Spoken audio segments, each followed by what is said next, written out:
London, a giant city of almost 7 million people. People who are always on the move. Commuters stream through a subterranean network of shafts and tunnels. Every day on London's Underground Railway, nearly 3 million passengers are picked up and deposited along more than 200 miles of rail track. At the heart of this network is King's Cross Station, where 5 different lines move passengers incessantly to and from the platforms. So when smoke whispered up from an escalator just before 7:30 p.m. on the night of November the 18th, 1987, it took just minutes for fire to turn these convoluted passageways into a death trap.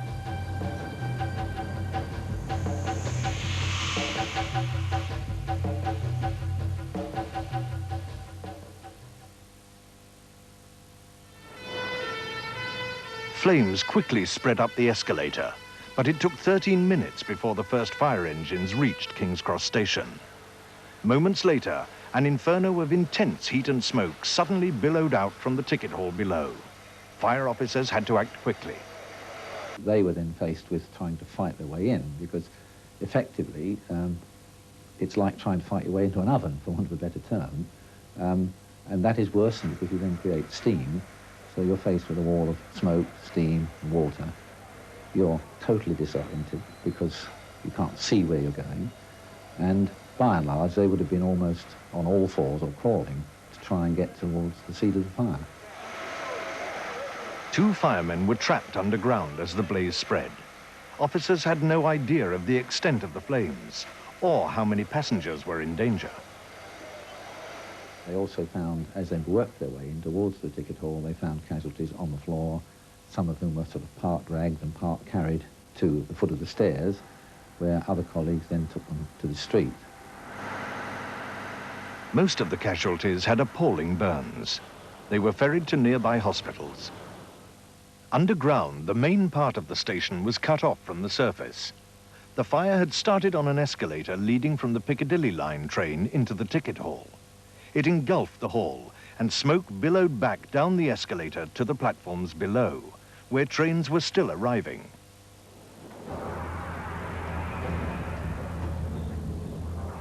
On the platforms, there was chaos.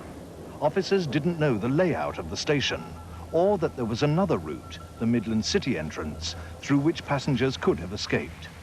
The only way out was the same way most had arrived, by train. But some trains had been instructed not to stop, leaving the desperate passengers stranded.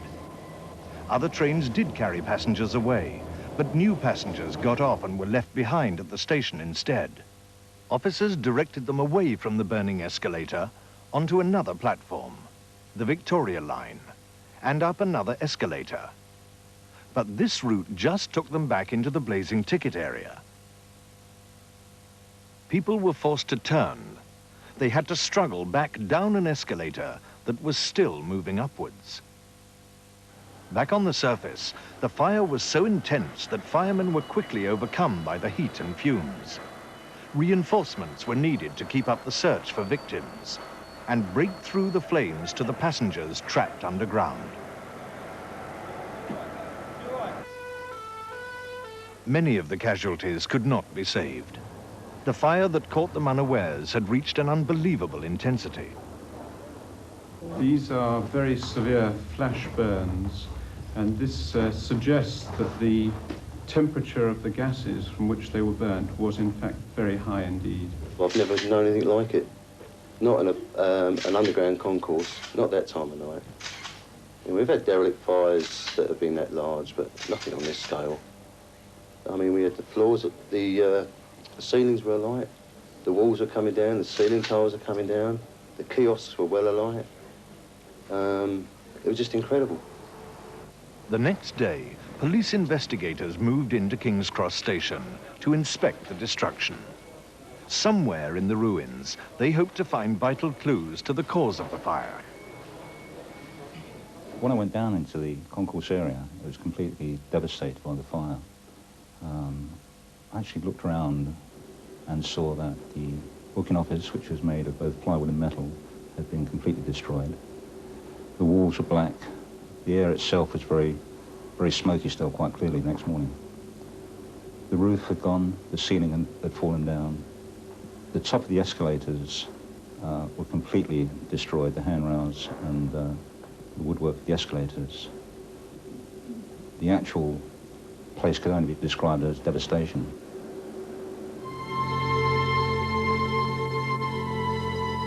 "31 people had died in the inferno at King's Cross Station. 17 of the bodies were so badly burnt that it was impossible to quickly identify them. It took days before most, but not all, were claimed by relatives. One of the firemen, Officer Colin Townsley, also died after he was trapped underground by the blaze. For decades, countless passengers had been travelling safely on London's Underground. But the fire at King's Cross had brought the safety of the entire system into question. Every subterranean station had only a few escape routes, and the same potential to become an instant furnace. The men who ran the Underground treated the risk of fire as an unpalatable fact of life. I think fires will start. I'm not arguing that because it happens elsewhere it must happen in London, but in any old system, like London, like New York, like Paris, like Hamburg, there will always be fires that start. That is the nature of a very old underground. A public inquiry was set up to investigate the cause of the fire. But by that time, public confidence in the managers of the Underground had dived.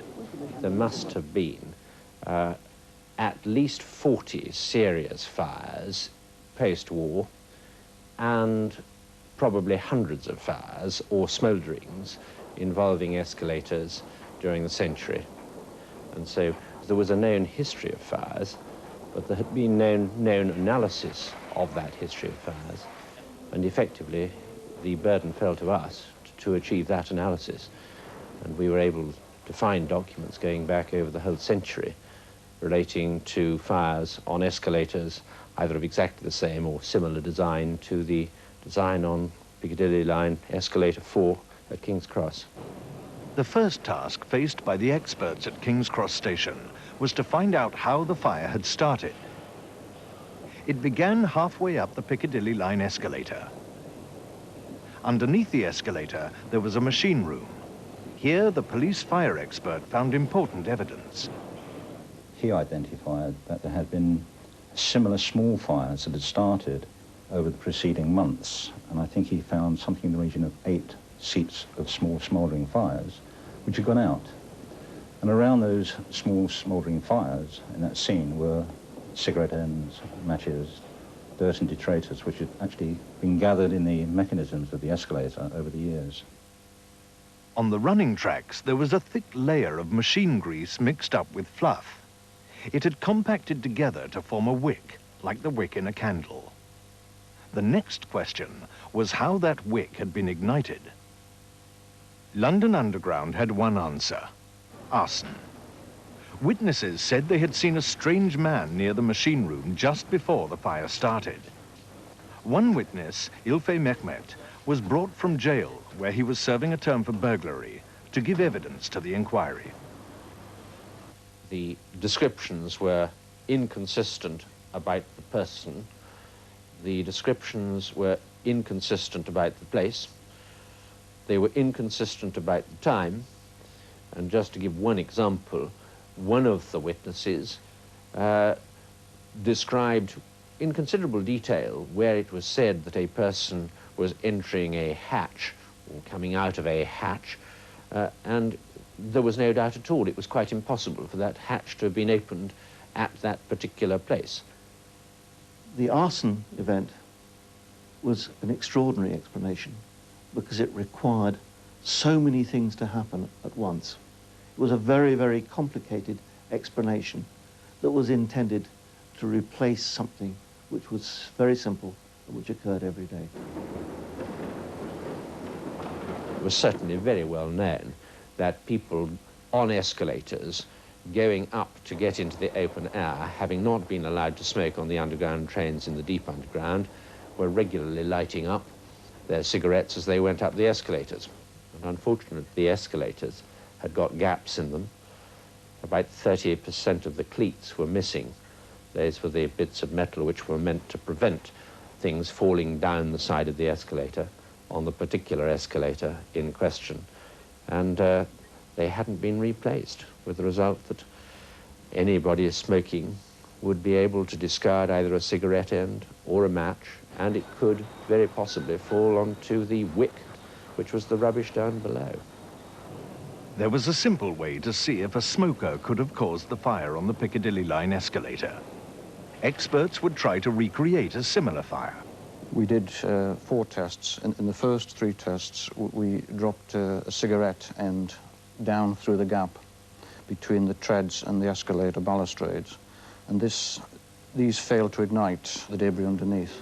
But the first lighted match that was dropped set fire to the debris and started a fire, which after a couple of minutes had spread about a metre up the escalator track, and within 6 or 7 minutes was attacking the balustrades from underneath and was spreading rapidly underneath the escalator. But on the visible side, i.e. on the passenger side, there was relatively little evidence of the fire at that particular stage. The frightening ease with which the second fire started showed that a simple match could have easily started the King's Cross inferno. Meanwhile, the investigation had obtained some startling records from London Underground.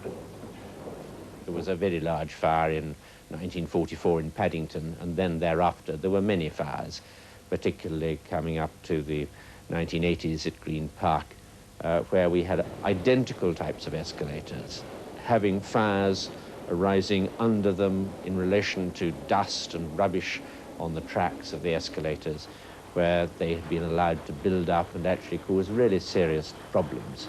And it was fairly clear, once we've been able to put the documents into proper order, that the great majority revealed that smokers' materials in one form or another had either caused or contributed to the cause of the fire. The judge conducting the inquiry concluded that smokers' materials did start the fire at King's Cross Station. The inquiry now had to find out how a small fire had turned into a disastrous conflagration, killing 31 people.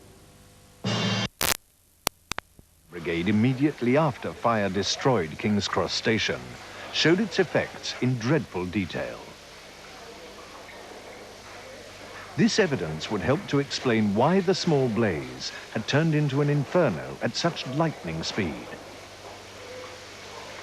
All of the casualties appeared to be face down and were, as it were, laying in the direction of the exit. So it looks as though they were attempting to escape when in fact they were literally overcome. And this is borne out by the fact that such burning as there was on their clothing was on the back and none on the front. So one from that deduces they were possibly running at the time. One of the few witnesses who survived the blaze in the ticket hall was Constable Stephen Hanson from the British Transport Police. He described how the fire became a death trap. The panic started when it escalated to such a point where flames gushed like a ball of flame, just flew across the roofing of the ticket office, and it got to a stage where it was pitch darkness. As I seen the fireball coming towards me, I put my hands in front of my face, and it hit the back of my hands, and that's when the skin just melted off. The autopsies revealed that most of the victims had died after breathing in hot, toxic fumes produced by the fireball. These fumes shot into the ticket hall ahead of the flames. Their effect was instant. In an attempt to explain the cause of this sudden surge of fire, experts working for London Underground pointed to the paint on the ceiling of the escalator shaft. The shaft had been painted with a special paint, and this had a polyurethane anti-graffiti coating. And they felt that this paint might have propagated the rapid growth of the fire, and might thus have caused both the rapid fire spread and the generation of the toxic gases which were responsible for the deaths.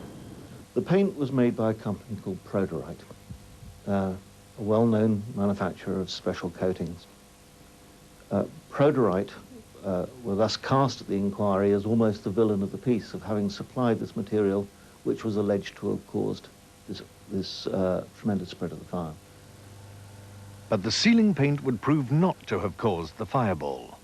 The Atomic Energy Agency designed a computer simulation that showed the flow of air from the escalator shaft to the ticket hall. The results were unexpected. The usual presumption is that the hot gases from a fire would rise straight up, and certainly if you have a fire, say in a living room or in an enclosed space or even outdoors, under calm conditions, you will observe that the combustion products go upwards. What the computer simulation showed was that given this kind of geometry, i.e. a trench and a slope of about 30 degrees, that if a heat source was established in that trench, that the hot gases from that heat source would not rise vertically up towards the ceiling, but would remain within the trench. The trench effect was completely unknown to science. When experts recreated the fire on a scale model, they saw that a fire started on the step of an escalator did not burn upwards as expected. Instead, it stretched along the slope of the escalator. It heated the sides and steps above until they burst into flame. As the flames grew, they sucked in air over the trench. This draft forced the fire to lean over even more. By now, the trench had become a deadly flamethrower, creating a tremendous burst of power. It was traveling at 10 meters a second. When the fire reached the top of the escalator, the jet flame threw itself violently into the ticket hall. The entire process probably took about 40 seconds. No one in the ticket area would have known it was coming. As a consequence of this test and the other tests, I think it was generally agreed that the paint had played a subsidiary role in the spread of the fire, that the primary cause of the spread of the fire was what in effect was known as a trench effect, the lying down of the flames in the trench of the escalator being comprised of wood, which provided the fuel bed, and the fact that the flames could preheat that fuel bed and thereby spread at a very rapid rate up the escalator. The sealing paint was only one of many combustible materials that contributed to the fumes created by the fire. But they did not cause the fireball. Instead, the investigation had discovered an entirely new scientific phenomenon. Every one of London Underground's hundreds of wooden escalators were vulnerable to the devastation caused by the trench effect. But London Underground argued that they weren't responsible.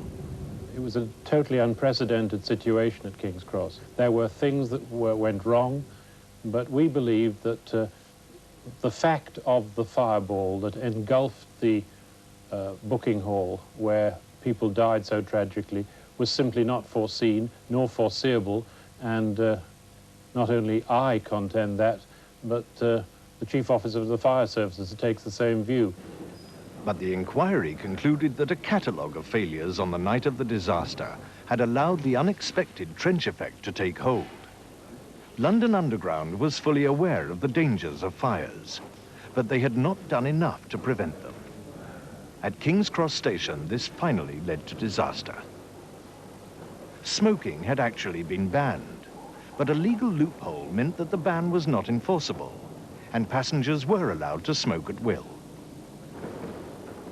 The type of escalator installed at King's Cross Station, one of the MH series, was known to be a serious fire hazard. The design of the running tracks meant that grease could easily build up, creating the wick effect that fueled the fire. The only way to prevent this was to clean the machinery often. When I first went underneath an escalator and saw how incredibly confined, how filthy it was, I'm bound to say I realized immediately that anybody who had the task of trying to clean underneath an escalator had a filthy job, and we found that in fact there wasn't enough cleaning, and the escalators at King's Cross had never been properly cleaned for years and years and years. And I don't blame the fluffers at all, I blame the system, which was a hopelessly defective system in trying to reduce the amount of rubbish and try and reduce the risk of fires. Water might have controlled the fire, and there were sprinkler systems installed on the escalators. On the night of the fire, an underground official ran past the cupboard that contained the controls, but he'd forgotten about the system and he didn't turn it on. The inquiry found that he didn't have proper training. There was no attempt to coordinate plans with outside emergency services. Station officers were even told not to call the fire brigade until a fire was out of control. During the night of the disaster, there was chaos underground because officers didn't know the layout of the station. Passengers could have safely escaped from another exit, Midland Road, instead of going through the ticket hall where so many met their deaths.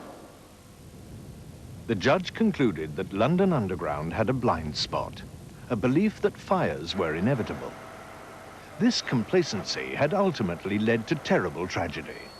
It had resulted in the deaths of 31 people and utter devastation at King's Cross Station. When the judge's report was published, the managing director of London Underground, Dr. Ridley, resigned. The King's Cross fire changed the Underground very dramatically.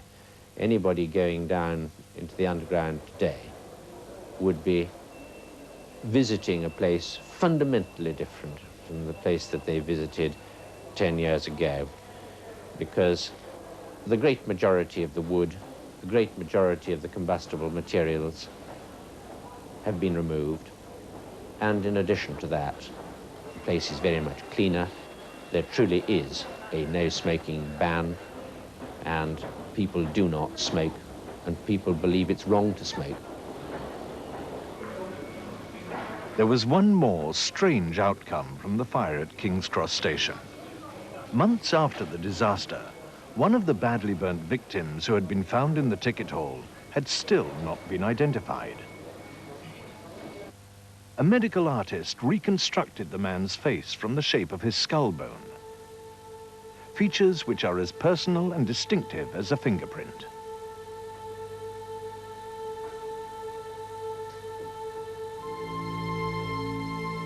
Police called a press conference. They issued photographs of the face mask in the hope that someone would recognize him. But the last unnamed victim of the King's Cross fire was never identified. Apparently, there was not one place in London where this lonely soul was missed.